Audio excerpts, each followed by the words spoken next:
حضرت ابو ہریرہ رضی اللہ تعالی عنہ سے روایت ہے، وہ فرماتے کہ آپ علیہ الصلاۃ والسلام نے فرمایا کہ جو عورت اللہ تبارک و تعالی سے ڈرے اور اپنی عزت و ناموس کی حفاظت کرے اور اپنے شوہر کی خدمت اور اطاعت کرے، اس کے لیے جنت کے 8 دروازہ کھل جاتے ہیں اور ان سے کہا جائے گا کہ جس دروازے سے چاہو داخل ہو جاؤ۔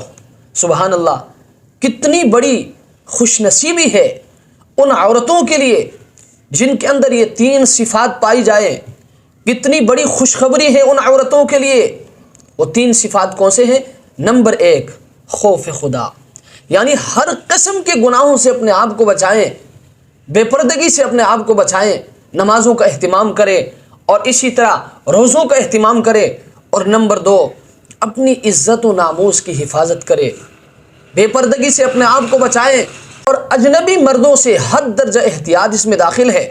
اور نمبر 3، اپنے شوہر کی اطاعت کرے، اپنے شوہر کی خدمت کرے، اور یاد رکھیں شوہر کی خدمت یہ جنت میں دخول کا ذریعہ ہے اور سبب ہے۔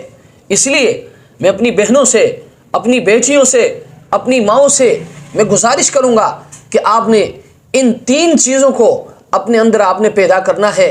نمبر 1، اللہ کا خوف، اور نمبر 2، اپنی عزت و ناموس کی حفاظت، اور نمبر 3، اپنے شوہر کی خدمت۔